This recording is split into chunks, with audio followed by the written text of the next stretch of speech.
Hello and welcome to Newsfeed, your daily dose of what people are talking about online. Now, we kick off the show with the usual lights, camera, and controversy. Netflix's latest big-budget series, Cleopatra, is now the subject of heated debate. The drama unfolded as soon as this trailer was released, and boy, did it ignite some fiery criticism. There was a time long ago when women ruled with unparalleled power as warriors, queens, mothers of nations.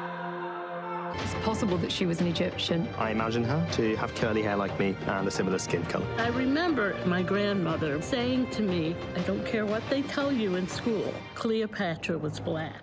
So Adele James, a biracial British actor, portrays the legendary Queen Cleopatra in the docuseries. While some have praised that casting, Egypt's Ministry of Tourism and Antiquities has criticized portraying Cleopatra as black.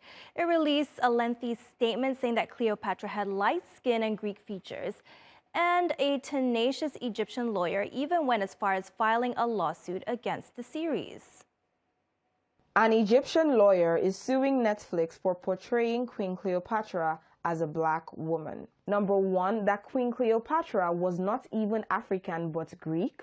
And number two, that Egyptians are not even black. This lawyer demands that legal action be taken against the producers of the documentary and Netflix themselves because the film is inaccurate and disrespectful to their heritage. The complaint stated that the film promotes Afrocentrism, which distorts the Egyptian identity. Honestly, it is advisable for filmmakers to deeply research and also cast actors from the actual country that they want to portray.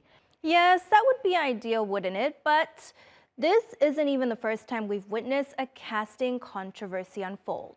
But here's the question. Should we really care? After all, isn't it an actor's job to, well, act? Now, here's the internet's take on how fluid film castings should be. Now, please note the first TikToks aren't actually real castings.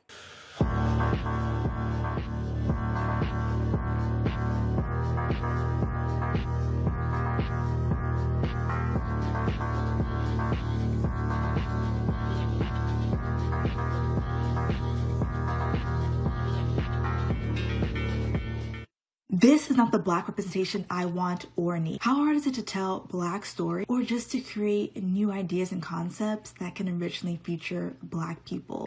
But why no one ever mentioned that faking history, blackwashing it, and stealing someone's identity is a kind of racism too?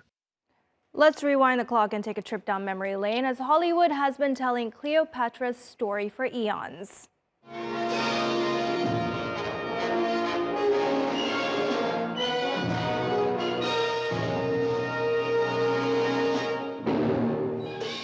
Remember the iconic Elizabeth Taylor, the British beauty who played the enigmatic queen in this 1963 film?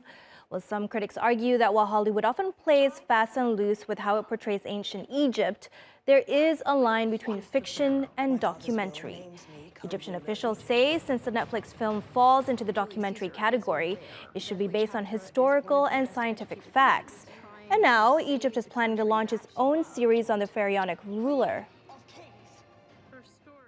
Whenever the conversation about race swapping comes up, the first thing you're hit with is, it's a fictional character. It shouldn't matter. Why do you care so much? Until it's not a fictional character. For the record, Cleopatra was not black. She was of Greek descent, and you're not going to gaslight anybody into believing it. If you was doing a fictional character, that would be one thing, but you're classifying this as a docuseries. No. Absolutely not. Netflix turned the comments off on their video, and the likes to dislikes ratio is yay! Entertainers, when they're trying to change history, we've seen this several times recently on all kinds of movies that have come out.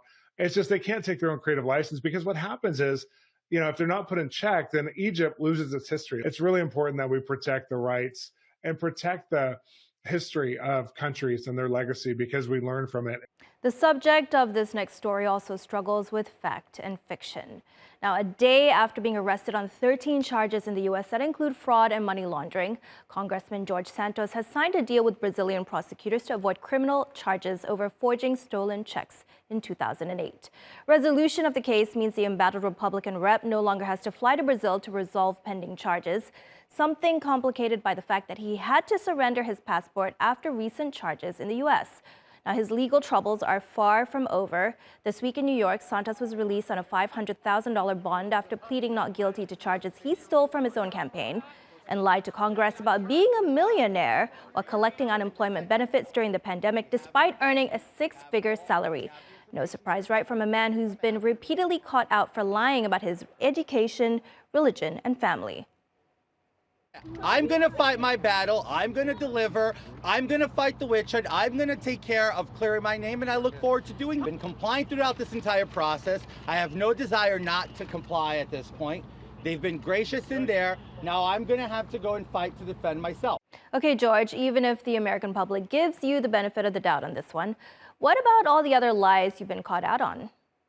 From seemingly lying about an appearance on Hannah Montana to allegedly stealing money from a fundraiser for a veteran's dog, George Santos is a living political example that your lies will catch up to you. Since then, he's mainly been in the news for, well, reportedly falsifying almost every aspect of his life. He has lied about his high school and college institutions. He even went as far to lie about being a star on the Baruch College volleyball team. Aside from his political resume, which includes stints at both Goldman Sachs and Citigroup, both lies according to fact-checking by the New York Times, here are just a few of the other claims he's made and been unable to back up. That he was mugged in the middle of Fifth Avenue.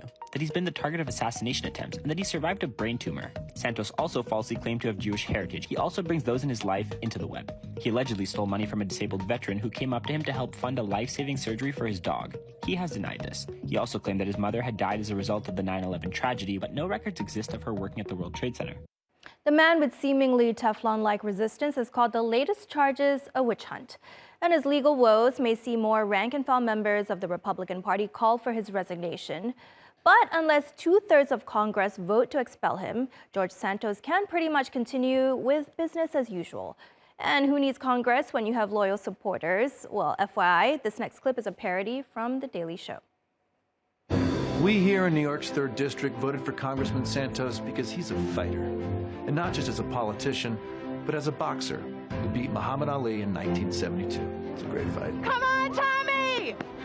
I stand with George Santos because when my apartment building was collapsing, he held it up with one arm. I support George Santos because, simply put, he's a war hero.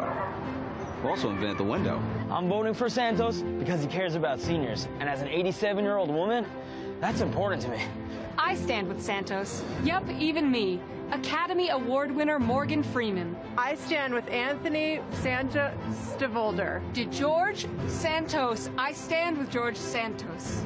Anthony DeVito? Whatever his name may be, I'm with him. I'm with her. Europe has moved one step closer to introducing the world's first laws on artificial intelligence. EU parliamentary committees have voted overwhelmingly for the historic draft legislation called the AI Act. Under the Act, the use of facial recognition technology in public spaces and predictive policing tools like biometric surveillance will be banned across the EU. New transparency measures will also be imposed on generative AI applications like OpenAI's ChatGPT. Thursday's committee vote on the AI Act will be followed by a full EU Parliament vote next month, so the new laws governing AI could be enforced as early as June. The EU's move comes at a time when AI tools are increasingly being used in our daily lives, from chatbots to image generators and streaming platforms' recommendation algorithms. One of the reasons why I think the time is really now to do this is because we really need guardrails for the quality of the models, because they are rolled out large scale, so many businesses but also users will start using them, and any problems in the quality of the models or the training data will trickle down into all the downstream users, which is, I think, why this is actually preferably yesterday, but this is the time to lay down ground rules. Okay, is there a username you so desperately want, but someone who barely logs into their account has already taken it? Well, if that site is Twitter, you may be in luck. CEO Elon Musk is about to purge inactive accounts on Twitter, so if you haven't logged in for a while, it could be in jeopardy. While the move was praised initially, it also drew backlash. Those who'd lost loved ones still want to be able to see their relatives' digital legacies. And then there's the fact that some people's Twitters feature first-hand accounts of pivotal moments in our recent history. Speaking of content purges, another site is about to purge content too. Photo hosting site Imager is updating its terms of service. It's deleting all explicit and old posts. That's basically every single photo shared on Reddit for over a decade, since Imager was its go-to image hosting site.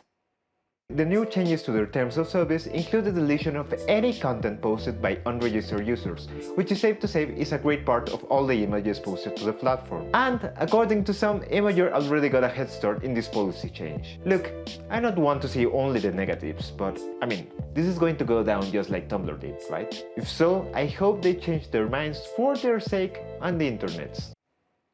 This is going to break so many links on the internet. Luckily, though, some groups like the Something Awful community online have come together to save Imager by downloading every single image on the site.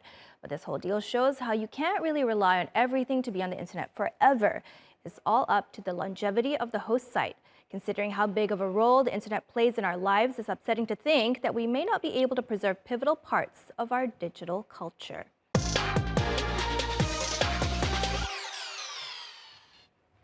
All right, one personality that's trending. From London to global social media stardom, meet Olané, an Afro-Turkish sensation. Now, when this vivacious Turkish Sierra Leonean singer started her social media journey, little did she know that she'd gain scores of followers and create a vibrant online community. With her super catchy pop infused with Afro swing beats and a sprinkle of Turkish tunes, Olané's videos have captivated the hearts and minds of many.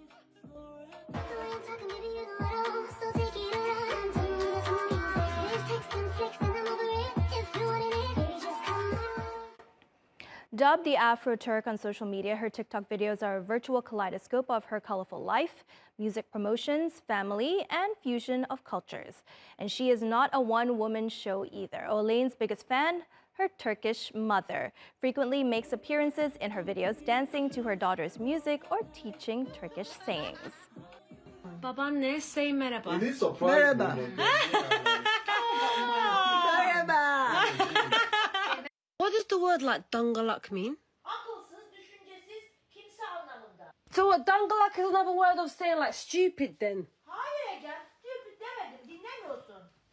Ne demek dinlemiyorum ya?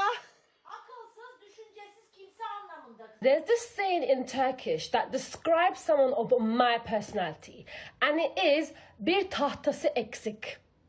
And you know what that means? That means a wood piece is missing, yeah? So, if you know someone that's a little bit cray-cray like me, be like, your wood piece is missing, bro. In Turkey, we don't say crazy, we say bir tahtası eksik.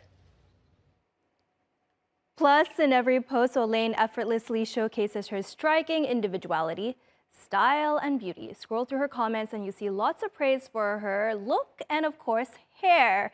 Now, if you haven't stumbled upon Olané on social media, just look up Afro-Turk with 2 Ks.